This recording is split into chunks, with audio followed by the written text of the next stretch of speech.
The Marvel Handbook, Episode A, 8, Atlantis, Atlanteans, and ATTILAN, home of the Inhumans.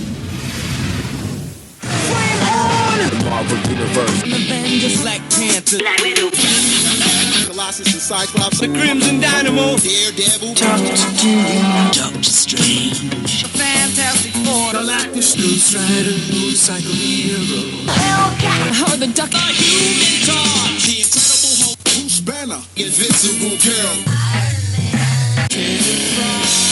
MODOK. Mr. Fantastic. Prince of the Deep. Nightcrawler, Odin. Power Man and Iron Fist. Professor X. The Punisher. Big Jones, Sergeant Fury, The She-Hulk. Silver Surfer, Spider-Man, Spider-Woman, Storm from the X-Men. The Thing. Ben Grimm. The Mighty Thor. Stadium Man, Wolverine,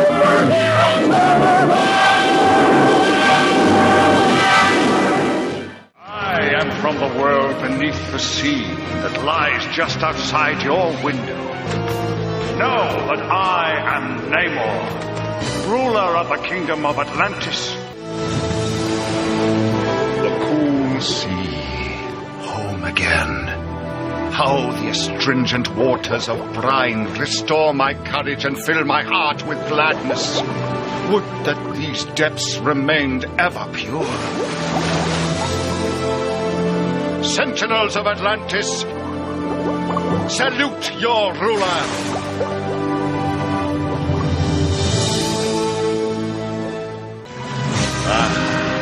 Atlantis, my capital city awaits. Is it not magnificent? A pearl of the deepest deep, lustrous and mysterious, awaiting my return in majestic silence. My throne room is yours.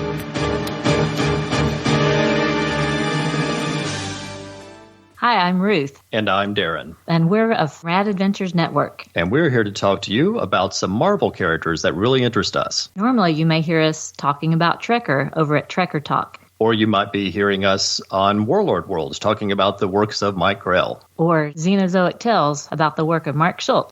One thing that's interesting about the choices you've made over the course of the official handbook of the Marvel Universe coverage is that you tend to pick more literary items, things that are from world lore or from books that Marvel has absorbed into their universe. And so I'm wondering, are you coming at this from the perspective of those literary angle, or do you actually have comic book familiarity with how Marvel has employed these concepts? Oh, that's a really great question, Frank. It's interesting because when I was growing up, there really weren't a lot of Marvel comics on the spinner rack. There was one spinner rack at one grocery store in the little town where I grew up, so I didn't get to see a lot of Marvel. But the way I always went into comics was I loved adventure stories, whatever type of adventure that might be, sort of more than action. I always think of adventure being a quest, or it involves a journey, it involves some suspense and some mystery and some intrigue, all those things sort of more than action. So those are always the things I've liked my whole life, whether it's in books or film or TV. So the comics that I gravitated toward were always the less superhero ones. There were some superhero comics I really loved, but I always gravitated toward ones that had fewer superheroes and were sort of more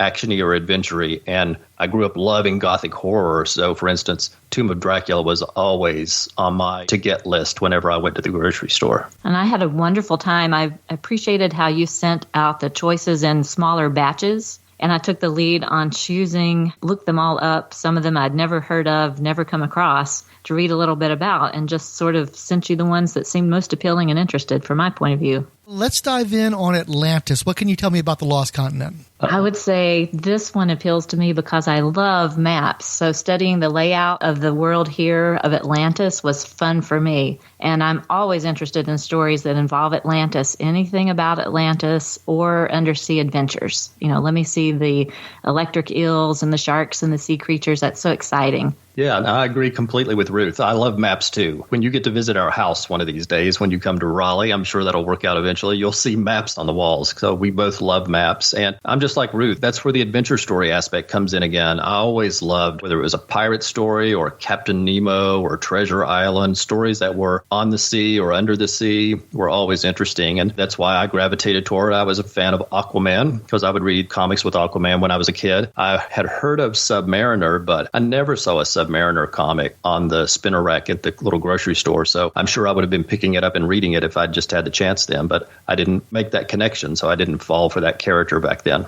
Out of curiosity, did either of you ever have any exposure to the old 60s Marvel cartoons with the very limited animation that supposedly were built off of chopped up original artwork from the comics? No, not at all. Submariner had one of the features there, and so some people who may not have gotten to see him otherwise could see him there. But, of course, I think around the same time Aquaman had his cartoon, and I got to tell you, the Aquaman cartoon was vastly superior to Submariner, so I think it would have paled somewhat. Interesting. I saw the Aquaman cartoon as a kid. That was around the time that I was watching them in late 60s, early 70s. And then the Super Friends right after that. So I was always watching those. But yeah, I didn't see the one with Submariner. Interesting. Yeah, I'd like to check that out. Given your familiarity with Atlantis from fiction and the like, does this map seem like it relates to anything that you can find from the actual world lore, or is this more of a Marvel thing? I think of it as more of a Marvel thing, just looking at it. It's not unfamiliar, but I think the placement and sort of the size, a couple of the other things make me think more Marvel-centric than what I'd necessarily seen before. Yeah, the continent here on this map is huge. I'm just grateful that unlike DC, they actually put Atlantis in the Atlantic Ocean.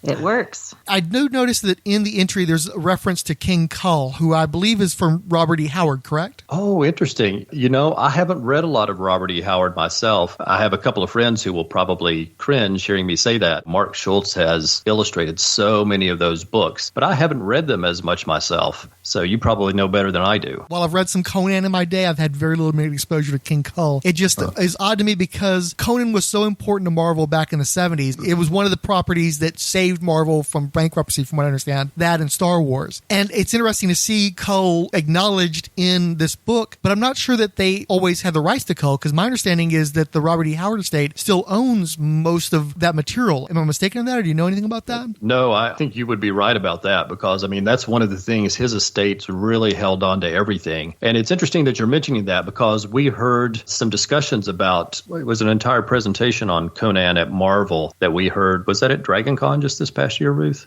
Yeah, it was really interesting. And you've heard exactly right from what I gathered from them as how important that title was for them and helping save them and being a consistent seller and tapping into an audience that they didn't already have. So I know that you're exactly right about the importance of it.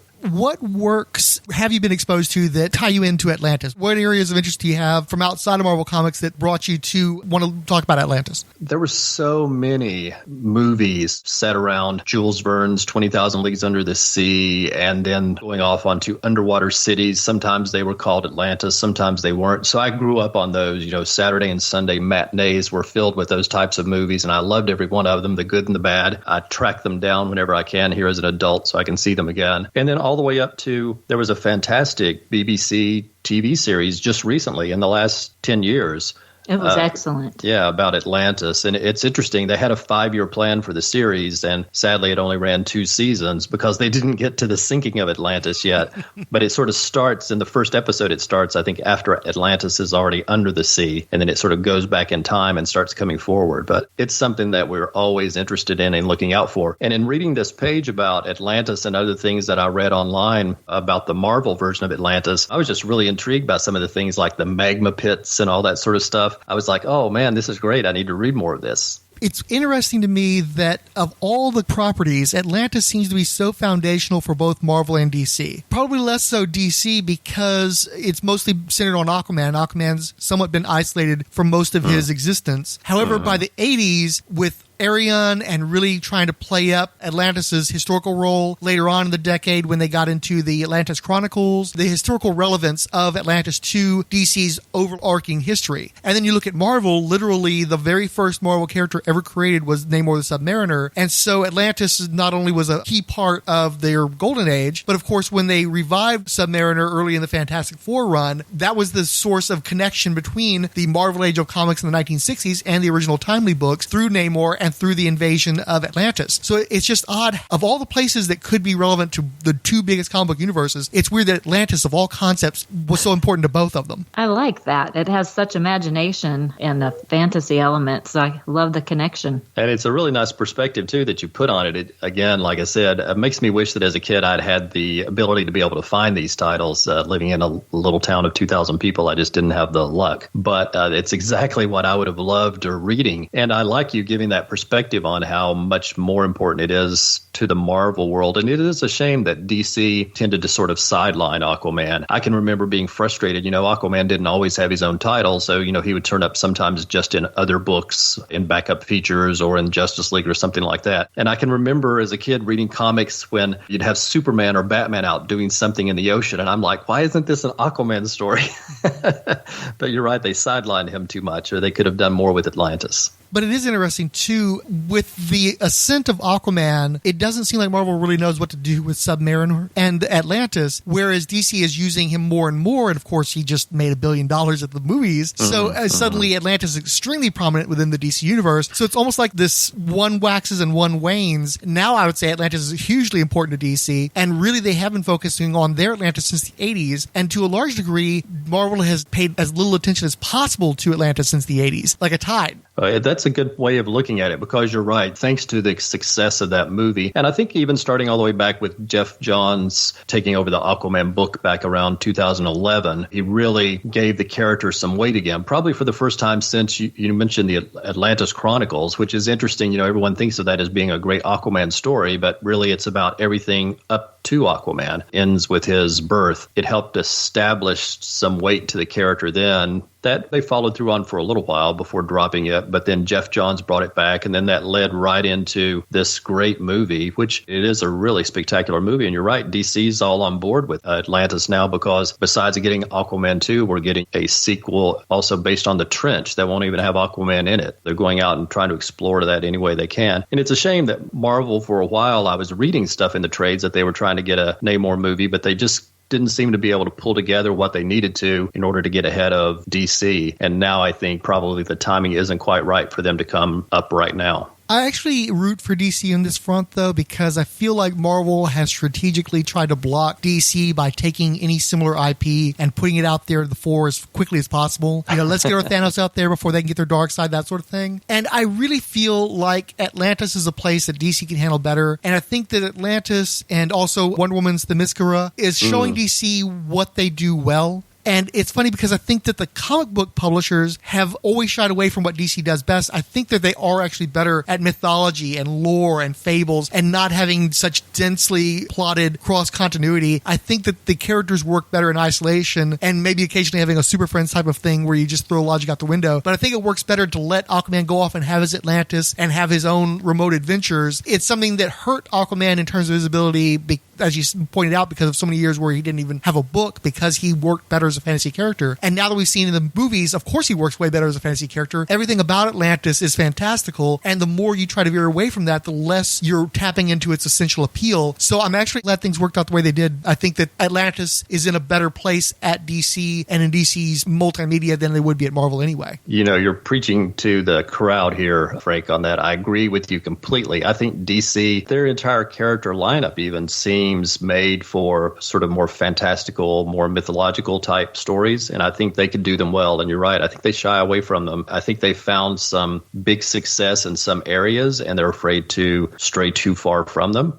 But I agree with you. This Aquaman movie and that Wonder Woman movie were spectacular, and I'm glad that they're paving the way for a different type of DC movie, because I think DC's been stuck in a rut with their movies and, again, didn't quite know where to go. Maybe these two fringe franchises that they didn't really have a lot of high hopes for that turned around and became their billion-dollar movies will show them that, hey, we've got some really valuable IP there other than Batman and Superman that we could really spend some time with. And that's what I hope really happens. Well, and the simple fact is, it's sometimes nice to just walk in and watch one good movie and not feel like you have to watch 50 different other things. I know what you mean about that, because even though I don't have the nostalgia for the Marvel characters since I didn't grow up with them, I really enjoy the Marvel movies. They're good, fun movies. They're a bit cookie cutter. They're a bit sort of the same, but the thing is, they're good the same, and you go in and you like them. But at the same time, I'm not compelled to see them as soon as they come out, so sometimes I'll get behind, and then there'll be one out that I want to see, so I'll ask my friend like Paul, who is a huge Marvel fan and sees the movies opening weekend. I'll ask him, okay, can I go to this one? And he'll say, well, yeah, you can go to that one as long as you've watched this and this and this. And I'm like, okay, I've got homework to do now before I can see this one. An atmosphere of gloom pervades the fabled city of Atlantis, for within the Palace Royal, its monarch, Prince Namor I, lies ill. Still the fever rages. My Lord Vashti, there must be more we can do. Our court physician is doing all that can be done, Lady Dormer. We can do naught but wait. The drug I have given him will induce deep sleep until the fever abates. Listen well, Namor, for what I am about to tell you may decide your destiny. It began many years ago, near the South Pole. A young captain aboard an icebreaker ship gave an order that was to determine your fate. Depth charges in place, sir. Good. Fire away. Little did he suspect that an age-old civilization many fathoms below would be rocked by that explosion. 'Tis the surface men who are responsible. I shall order a force to go above and investigate. No, Father. To send a force would mean bloodshed. Let me go. And though the king resisted, the strong-willed Princess then had her way. Reaching the oracle, she climbed aboard the silent ship. Oh! Who are you? Now look what I found, Captain. Where did you come from? She's having trouble breathing. She fainted. Get some water, quickly. Revived by the water, the beautiful princess looked deep into the eyes of the young captain, and both fell hopelessly in love. And so, the two races, separated for countless ages, were united once more. Until death do us part.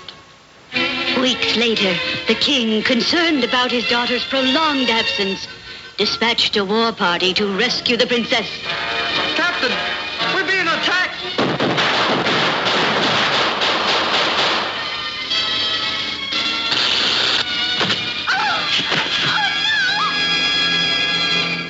No! My beloved husband! And so the heartbroken princess returned to Atlantis to bear a son, then die of a broken heart. And you, Namor, are the child of that tragic marriage. Hello, I'm Kyle from the KSCGSF podcast, and I'm lucky enough here to tackle the Atlanteans entry today. So my thanks to Frank for letting me be a part of this awesome project here, awesome series of podcast episodes. Of course, the Atlanteans are really kind of a unique comic device in the fact that this race is represented at both the major superhero publishing comic companies out there, both the big two, Marvel and DC. Of course, Marvel here with Prince Namor, Mr. Imperious Rex himself, and Aquaman over at the DC front, both characters being half Atlantean, half human. Kind of unique in that situation that characters so closely mirrored with each other, being represented by both companies that way. Namor was first, and he's actually one of my favorite comic characters, and that's why I was excited to get to tackle this one this time out. So the Atlanteans entry here from the official handbook of the Marvel Universe actually has, I think it's 18 head sketches here, characters introduced, and a nice little text blurb here, which I will just read for you. The Atlanteans are a subspecies of Homo sapiens called Homo romanus, who possess gills to enable them to breathe underwater, superhuman anatomy to enable them to withstand great water pressure, green light-sensitive vision to enable them to see in the murky depths, and bluish skin. Descended from the land-dwelling Atlanteans of pre-cataclysmic times, Homo erectus came into being about 17,000 years ago, when the Olympian god of the sea, Poseidon, used his arcane arts to convert a tribe of his worshippers into water breathers. Originally a nomadic people, the Atlanteans eventually created various settlements across the ocean floor, the major one located on the ruins of the surface of Atlantis. The following individuals are the best-known Atlanteans of the 20th century. So first we have Namor, the Submariner, Prince of Atlantis, first appeared in Fantastic Four number 4. Okay, about that. Interesting that at this point in history, when OHOTMU was created, Marvel was choosing to completely ignore their golden atomic age publishing history, when in reality, Namor is as old as the concept of the Marvel Universe itself. He was actually introduced in Marvel Comics number 1, which had an October 1939 cover date. Him, along with the original Human Torch, are the oldest characters that Marvel ever created. At that point, of course, they were going by timely, and then got into the atomic age there, late 40s through the 50s. Marvel was going under the publishing name Atlas Comics. Namor had a run with both. Fairly lengthy run in the Golden Age. Put on the shelf for a few years and then dusted off when the name was changed to Atlas. There was a number of anthology titles like Young Stories for Men or Young Boys. Namor, along with Captain America and the Human Torch, all had stories in those anthology titles. So very interesting that Marvel is choosing at this point to ignore all that history, continuity, and essentially look at their Marvel Universe as existing only after Fantastic Four number 1. Namor had lost his memory. That's why he was wandering around, this homeless guy in Fantastic Four number 4. Johnny Storm kind of recognized him. First he singed his beard off and he saw, hey, that guy looks like the Submariner from World War II. Threw him in the water. The water revived his strength, revived his memory, and then he went off on a search to find Atlantia, all the Atlanteans and Atlantis, and couldn't. And so there were some memory loss issues there, wondering where his people were, and that was an ongoing thread then going on through the Tales to Astonish storyline that bled over to the first few issues of his ongoing series as well. And so that's a great read. To read that, you're probably going to have to pick up the Marvel Masterworks. Volumes 1 and 2 would touch on that. Maybe bleed a little bit over to the beginning of Volume 3. I'm trying to think of how those issues break up into those Masterworks. You need to get into Namor the Submariner series of Marvel Epic editions or ongoings. So the next character we have introduced here is Dorma, the royal consort. She's deceased at this point, and she first appeared in Fantastic Four Annual number 1. Then we have Attuma, definitely up there after Namor. You have Lady Dorma, probably Namorita, and then Attuma. Those are probably the 3 premier Atlantean characters that were used most often in Marvel publishing, and probably the 3 characters that Marvel fans are most familiar with. Of course, you can't say Attuma without feeling like you have to do what every other podcaster does and say, it's not Attuma.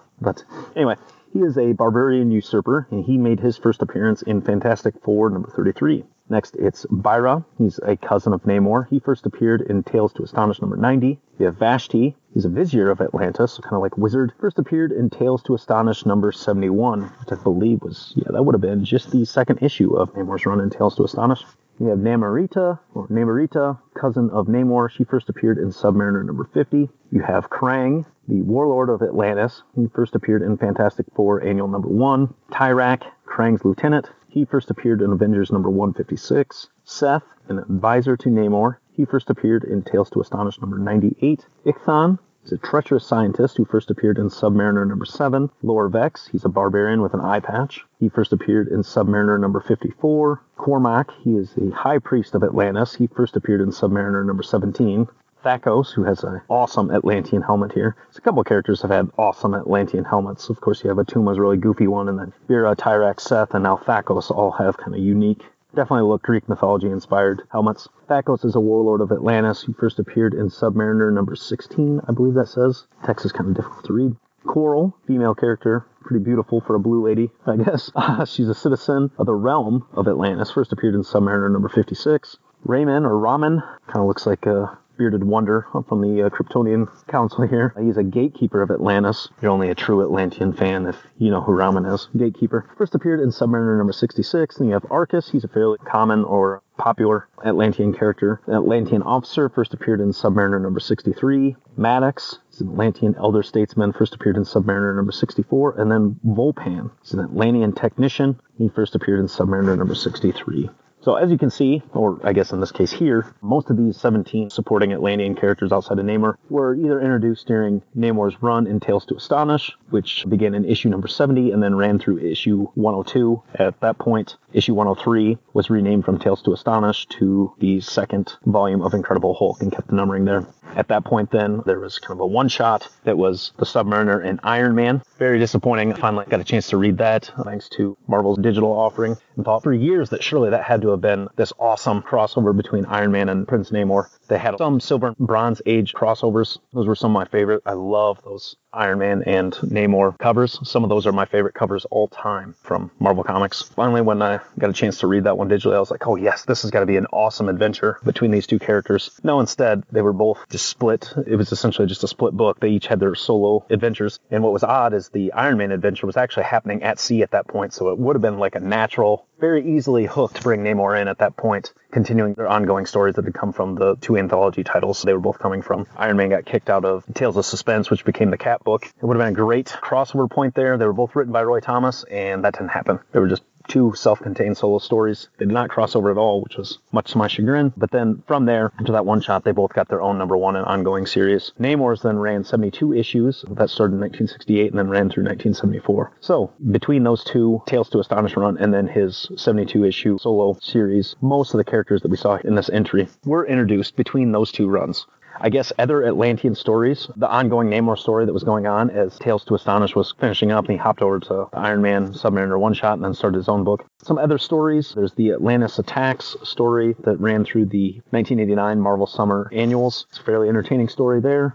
I spoke earlier about how I love the Iron Man and Submariner crossover, all the great covers. There's a really great one there from Iron Man Annual number 10. It's a Bob Layton cover. Awesome Iron Man and Submariner cover there. That team up is definitely one of my favorites in the Marvel Universe. I think most people now, coming out of Civil War, they think of who they like Iron Man to go against or team up with. It's always going to be Captain America. I think Namor, most people associate him with Battle in the Fantastic Four, so they think Namor versus The Thing or Namor versus the Incredible Hulk, but I think really I love Namor versus Iron Man. So anytime I can see one of those covers, it's pretty awesome. So go check out that.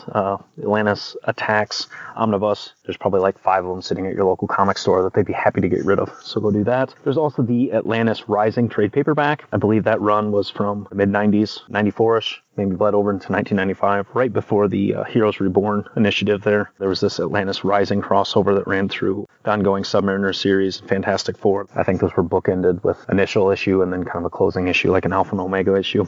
Currently, there is actually an Atlantis Attacks ongoing series, or maybe it's a mini-series. 5 issues of that will be collected in July in a trade paperback. There's some stories for you to go check if you want to learn more about the Atlanteans. For some reason, you want to subject yourself to more of my droning on and on voice, you can check out my podcast, KSC GSF, which is available at kingsizecomicsgiantsizefun.blogspot.com, or you can find it on Apple Podcasts, just as KSC GSF. Thanks. We came here to escape the chaos of Earth. Our people were trapped at the heart of far too many conflicts over the centuries, assailed from all sides by those who wish to harm or exploit us. Only by removing ourselves from their world would we ever truly hope to find peace. So, tell us, my dear sister.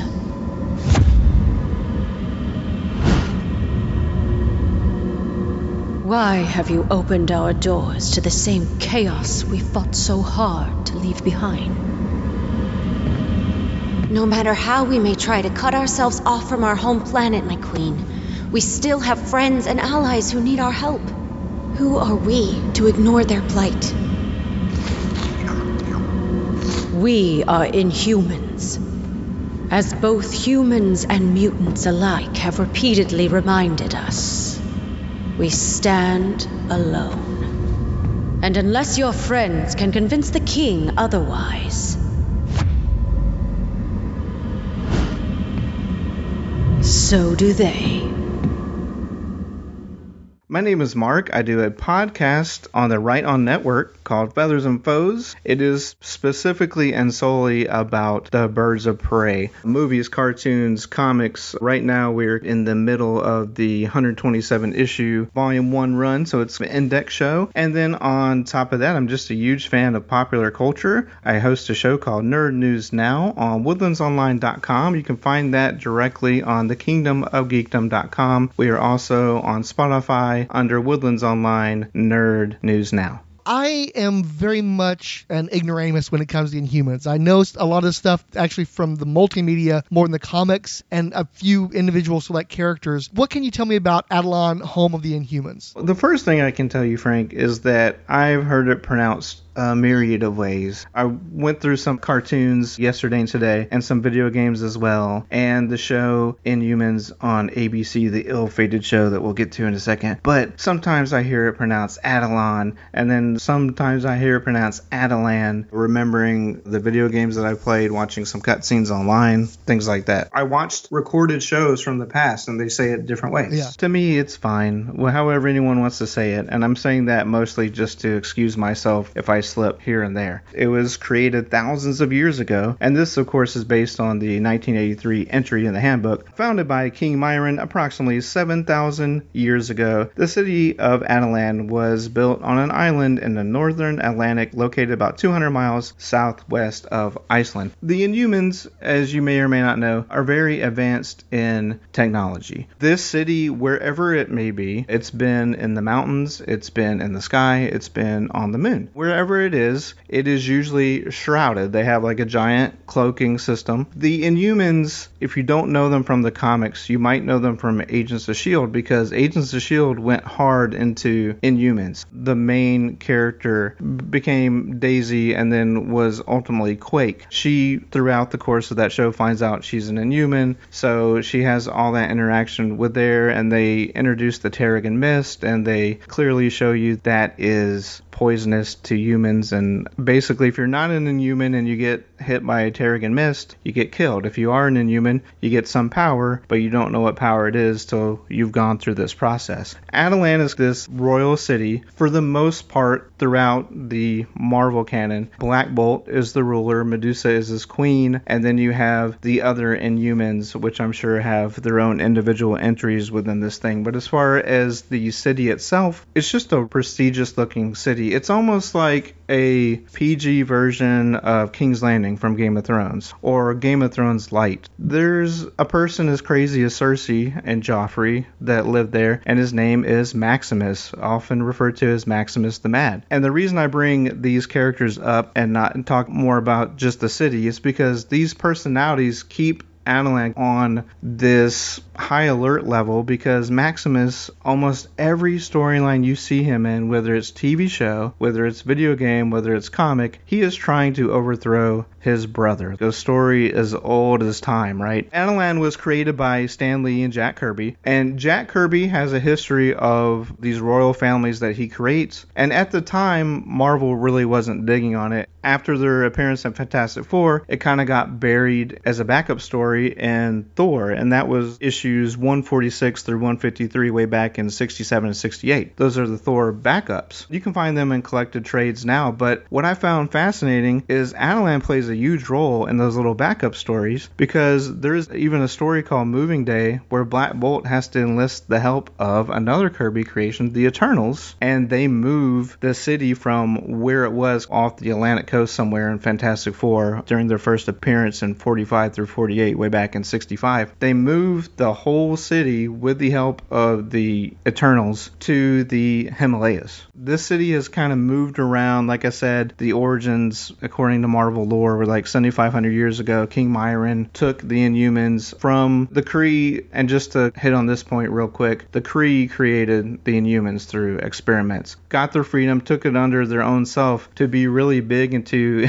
their genes and genetics. They take a lot of pride in that Terrigen Mist, and one of the things that happens in ATTILAN is the ceremony of the Terrigen Lab. Once you hit a certain age, you walk in there. You've seen it in the comics, but you've also seen it on Agents of S.H.I.E.L.D. You see Clark Gregg's character, Agent Coulson. He goes in there. They release the mist on him. He's about a few seconds away from death as it creeps up his arm, turns it to stone, and one of the other Agents of S.H.I.E.L.D. has to chop off his arm. And I'm giving spoilers, but this was on 4 years ago, so I think that's fine by now. Inhumans are basically, they're humans, but they were experimented on by Kree, so now they're Inhumans. The main reason they made ATTILAN because they always had this idea of, well, we're not humans, we're Inhumans, we're high above them, they just look down on us like we're nothing and they're scared of us. So ATTILAN was really a reflection of how they felt humans had treated them. So by the time Fantastic Four rolls around with their first appearance, Medusa was part of the Frightful Four. She had kind of been brainwashed.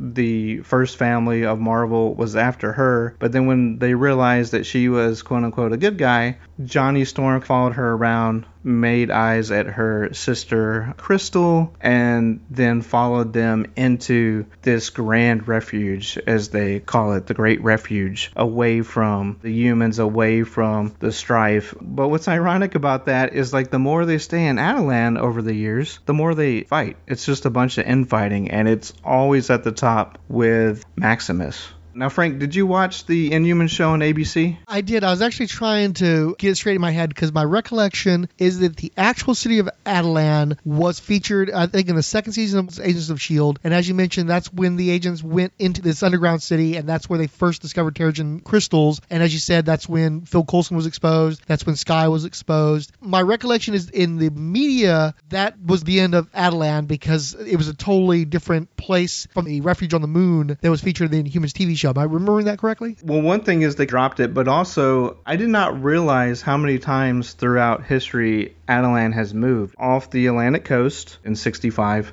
You know, they've been made by Reed Richards, who's this incessant mind, and he just wants to know everything about them. So they're like, we gotta get out of here. So the Eternals help Black Bolt move them to the Himalayas. They're then in the Himalayas for a while, and then in Fantastic Four number 240 in 1982 by John Byrne, they get sick. Quicksilver comes to the Fantastic Four, and he's like, hey, the whole city, we were being invaded, and then all of a sudden we have a plague and it's infecting all the Inhumans there, and I'm fine right now, but also Johnny Storm, I'm with your ex, and by the way, she's pregnant. So that's kind of like a lot to handle.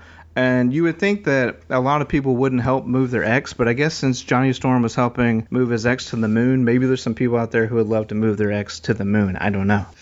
I love that apparently an entire society was relocated in a Coyote Ugly situation with Reed Richards just being too intellectually curious. That's not exactly how it came off. I inferred that through their 4-issue first appearance. But in those Thor backups, they have Triton go out, swim around, go into the city, and he basically gets heckled by people. A couple of the other Inhumans find some awful people that don't like the way they look or whatever. And they're like, we gotta get out of here because there's just really nothing for us here. Yeah, the Fantastic Four is cool, but we have a society to protect. Also, you don't want Reed Richards meddling around if you can help it. They go to the Himalayas, and then I did a lot of research on this, but I believe in Fantastic Four 105, Crystal had been living with the Fantastic Four, and she had to actually leave because she was starting to get sick. So that may be the first and only time politics has ever been in comics. So hopefully no one finds out. But that was basically a dig at the environment. Just kidding. It's in comics all the time. We know that. Then after that, way down in Fantastic Four 240 is when this kind of plague happens. Quicksilver comes down, his now pregnant wife Crystal about to have their kid. Reed Richards meddles around and helps them move to the moon. Because, like, I guess that's just like, well, we'll just send you to the moon. I guess that was just like the next logical step rather than move to a different set of mountains. I don't know. But they got them up to the moon. And they stayed there for a long time. And then I think way down the line in 2013 Infinity number 3, this guy you might have heard of, Thanos, he comes in, starts making a lot of trouble. Him and Black Bolt battle it out, and the city gets destroyed. They're able to rebuild it as the new ATTILAN, but I'm just covering this old ATTILAN, as you will. Yeah, that's a lot going on, but it's basically a royal city, kind of think King's Landing, with probably a more well-liked family than the Lannisters if you watched Game of Thrones. You have this nice layout map in the actual Marvel Handbook. Places like the statue to the founder, which is the monument to Myron, the Tower of Genesis. Like I mentioned, you have the Terrigen Lab. You have the Arena of Judgment, which nowadays would just be called social media. Nice layout. I mean, it's a nice looking city. It's just, it moves around a lot. Given the disparity in ratings between Game of Thrones and Inhumans, I actually think the Lannisters were much more popular than the Inhuman royal family. Well, to the rest of the world, yeah, because you always want to, it's just the same thing with like Real Housewives of wherever. If they would have had Real Housewives of ATLAN, it'd be like the number one show, right? But they didn't. They decided to make this version where everything was expedited. But as far as the city on the whole, you're right. Within this drawing, specifically Palace of the Royal Family, that's basically just the Red Keep. And then you have all these other aspects around, and it's usually where Maximus is sneaking around and plotting against his brother, the king. A lot of stuff has come out recently about the friction between Kevin Feige and Ike Perlmutter, and one of the big sticking points was Perlmutter being a total cheapskate and doing things like not wanting to pay for Robert Downey Jr. to appear in Civil War, that sort of thing. I'm looking at the map as drawn by Eliot Brown. Peter B. Gillis is given credit on this as well, but I'm not familiar with being an artist, so I'm assuming that there's just a fair amount of text and they gave him credit for writing the text on this particular entry. I'm looking at the image, and this looks like a King's Landing scenario. A broad scape of all these different structures and all these different neighborhoods. Regardless of anything outside of ATLAN, there seems like there'd be a lot going on within this city-state as well. And then I think back to Marvel's Agents of S.H.I.E.L.D., and this was represented by some caves and like one chamber, essentially. And then I think about the TV show, and there's basically a few rooms and a mining hole. You're going to have to spend some money to represent this. As much as they tried to make the Inhumans be the mutants, obviously with the royal family, with having a base on the blue side of the moon, and all these hidden locations and everything else,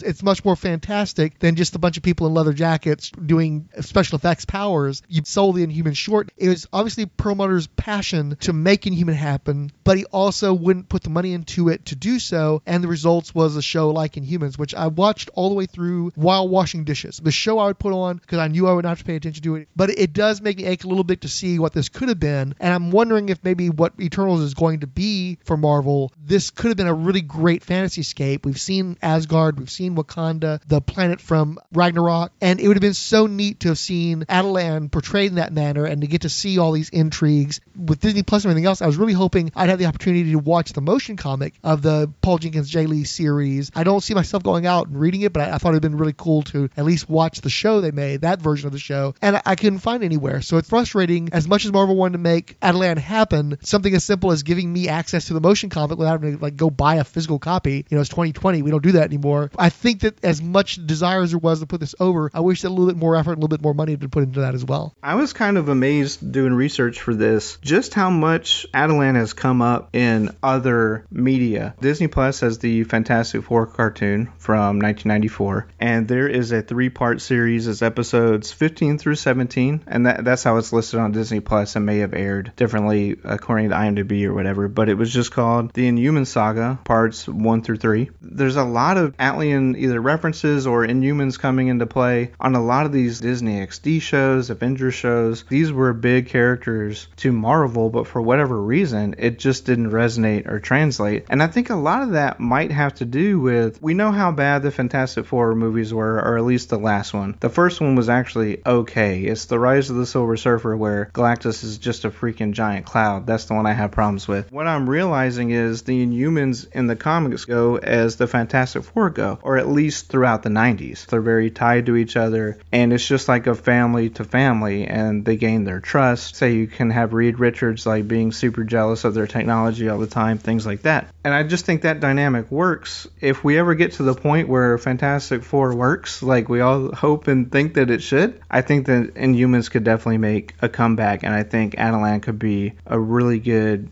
jumping off point. Use this as a base point to just get into deep, deep space. But we're already having some characters do that, and I don't know how the Eternals are going to change that trajectory into the deepest of space that the MCU hasn't quite made it to yet, even though they've toyed around with it and teased about it. And the other thing that I didn't remember is I think ATTILAN's been a level going back all the way to Marvel Ultimate Alliance Part 1. I believe it was in 2 as well. Those games are very dated now. But the game last year that came out for Switch, Marvel Ultimate Alliance 3, has a lot of cool cutscenes. And guess what? Maximus is trying to overthrow ATTILAN. So it's just, they're almost like synonymous with one another. Inseparable, seemingly, yeah. They've always been in the comics. You just could dig for it. Like I said, Kirby, I think his idea was just not given the respect it deserved at the time. Obviously now we look back and go, wow, Kirby, awesome. But whatever was going on in Marvel in the early 70s, it's like he wanted to build up the Inhumans and they just made it a backup story in Thor. And then he finally got the actual Inhumans series, but I believe it only went 13 issues. And that was with like 4 or 5 other creators. So he probably never met his full vision of that. And I'm almost wondering how ATTILAN would have changed over time. Because now it's just the hidden magic city in the sky and the mountains on the moon. And you know that when you go there, it's just going to be a struggle between Black Bolt and his brother. All it ever comes back to. Which is a good concept, but we have so much of that in the Marvel Universe, especially with Thor and Loki and Hercules and Ares. Sometimes the characters you think should be at the top kind of shelved, overlooked, or just weren't bestsellers, I guess. Howdy! Are you tired of the overcrowded big cities, the hustle and bustle of everyday life, and only being able to pet regular-sized dogs? Well, partner, I got a place for you to visit, ATTILAN, home of the Inhumans. Whether ATTILAN is in the mountains, floating above the sky, or heck, even on the moon, you'll always find comfort within its walls. We're a very friendly bunch, too. You'll be able to walk around with the royal family and even shake King Black Bolt's hand. And if you're really lucky, he won't talk to you at all. So partner, get on over to ATTILAN. We got the Terrigen Mist, we got the Royal Hall, and we got Lockjaw, our most trusted form of public transportation. Even though he's a giant bulldog, he's way less hairy than all your crowded train subway systems and Ubers and Lyfts. So get on to ATTILAN and we'll treat you like royalty. Warning, human exposure to the Terrigen Mist can result in the following side effects. Death. Get out to ATTILAN for an inhuman vacation. Super, that was fun. Excellent. Thanks. I enjoyed it. The official listeners of the Marvel Handbook podcast are 20th Century Geek Podcast, The 108th Sage, Andre 79 Oliveira, Antifa Del Norte, Between the Pages, Brother Knight, Bunny, Caroline Wells, Chris at Bat Books for Beginners, Chris Dunford, Christopher Bush, Debash, Delvin, DJ the Baptist, Doc Strange, Dr. Ant, Dirk Ashton, who added, thanks RSB, Ed Moore, Eric Borden, Fiendish Fitz, FSD Records, Guido, The Hammer Strikes, Random Geeky Stuff, History of Comics on Film, Illegal Machine, Iowa's Joe Crawford, Jax Webb, Jeffrey Brown, Jennifer DeRoss, Carl Ottersberg, Keith G. Baker, Kenny Crowley Jr., Law Dog, RPG Historian, Leather Snipe Bob, Luke J. Canetti of Earth Destruction Directive, Mudda, Book Blogger Reviewer, Marvel Universe Online, Megasheen, Mike at Send Aliens to Me,